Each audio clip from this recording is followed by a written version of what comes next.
Social si nanay, nakasuper ka lang.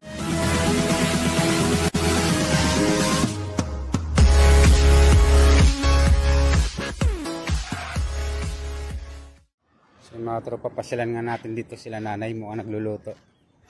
Chocho. Ayan, nagkaroon na sila ng ano dito. Pagsamantalang tirahan habang hindi pa kinukuha ng karagatan tong area na ito mga katropa, dito sila nagtayo ng kubo-kubo. Ayan. Ayan. Pero maganda rito. Huwag lang bumagyo.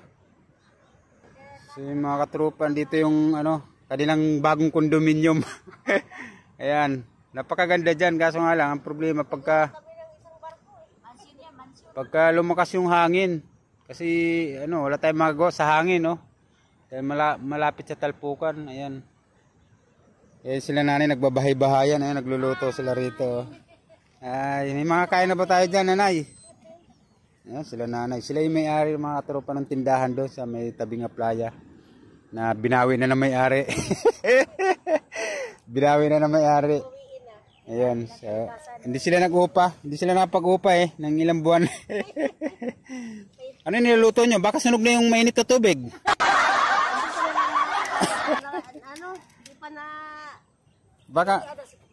Baka matutong na yung mainit na tubig. So mga tropa, probinsya-probinsya dito. Isipin nyo. Ang ganda. Parang nagbabahay-bahayan lang sila nanay. Dito na, magluluto-lutuan sila ng...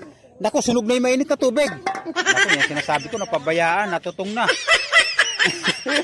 Kumukulo na. Ayun, magkakape yata. Pero ang ganda ng lutuan nila, oh. Mga probinsya yan, mga ganyan. Oo, di buhat lang yan. Portable, portable kitchen. So, yun, nagkakape sila nanay. Shoutout na lang kila nanay na ito yung may 7-Eleven dyan sa talpukan. Kaso, binawi na naman ang may-ari. Yan si kuya, shoutout kay kuya. Na napakasipag, walang kasawaan ng kahakot ng mga materialis ng kanyang 7-Eleven store. Ang ganda rito mga katropa, oh. Kasi meron pa silang pala isdaan dito. Ayan. Pag pumunta ka rito sa likuran, may mga pa yan, oh. Maraming tilapia diyan. So, pwede tayong mangisda diyan pag wala tayong pang-ulam. Ang problema lang aroma, napakatinik nito pag natapakan mo yung mga sanga niyan. Sigurado ka. Ayun, tulad nila nanay. Mag-ingat kayo sa tinik nanay. Napakadaming tinik ng aroma na yan. Oo. Ito si nanay. Bukod din yung kanyang kondominium. Aba. Meron din palang kondominium dito si nanay. Baka mga 1 milyon yung halaga niyan niya. Mukhang mahal yung nito. Pagkakagawa ng... Ayan mga katropa. Sila nanay. Ay, shout out kay nanay. Ayan, may-ari ng kondo rito sa tabing nga playa. Ay, ang ganda ng kanilang bahay mga katropa, oh. Wow. Oh, pang isang pamilya na. Huwag kayo muna mag-aanak, ha. Baka huwag muna kayo mag-aanak. Ang hirap ng buhay ngayon. Nako, hindi na kasya dyan sa kanyang kubo-kubo. Alugbati, hindi na naabot na tubig. Tapos may mga taniman pa sila mga katropa. Pwede sila magtanim ng mga gulay-gulay dito. Itong lugar na to dating talpukan pero nagkaroon ng buhangin.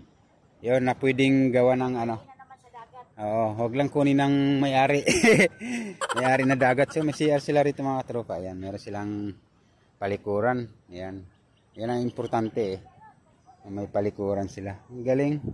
Tayo mga Pilipino dyan tayo magaling sa gumawa ng paraan na kung ano yung wala sa atin. Ayan. Isipin nyo, para lang sila. Pero napaka diskarte ni kuya. Ayan, napakaganda ng kanilang kubo-kubo. Nakaka-miss yung sa gubat. Yun, nasa bundok pa tayo nakatira. Ganyan na ganyan yung ating mga tinatuluyan sa bundok. Ayun. Tapos yung kila nanay naman, ayan nagkaroon na second floor. Ang galing. Saan yung mga paninda nyo, nay? Nandyan na sa inyong budiga. Kawawa naman. Wala tayong magawa sa kalikasan, ganun talaga Sa kanirbyusan. Ano? Nahaluan ng Tatay. Naku po, si nanay, nakalimutan yung juice, naging kape. Ano ba? tangbalat. Ano Abay yan, nanay. Hindi na pwedeng inumin yan. Hindi na. Nagkaroon na ng flavor juice coffee. Kaya yung nervyos namin dito. Social si nanay, nakasuper kalan pa oh. Talaga naman. Walang wala, taghirap talaga. May rip sila mga katropa kaso nakahiga. Ayan. So gawa na lang ng ano yan, lamisa. Gawan lamisa na lang. Ang galing. Nakatago. Oo. Wag lang bumagyo. Safe na kayo rito. Uuwi sana kami. Kaso hindi pa tapos dito. Isa ba, taga saan kayo na? Anong probinsya nyo? Aguado. Probinsya? Ah. Cebu. Taga Cebu. Bisayang dako. Shoutout sa mga taga Cebu, mga katropa. Nandito pala si nanay. Mandawi, Cebu, no? Ayun. Ang akong kape, nasaglan. Ilang taon na kayo dito sa Manila? Ha? Ilang taon na kayo? Tagal na. Ano na kami dito? Ay, sa Maynila, kuwan pa kami. 1998, pero dalaga pa ako dyan ako sa Maynila.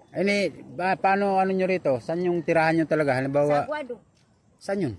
Sa Tracy Martires. Tracy Martires. Galing kaming Makati na sunugan. Tapos, kailangan kong magpunta sa dagat dahil sa sakit ko. May sakit kayo.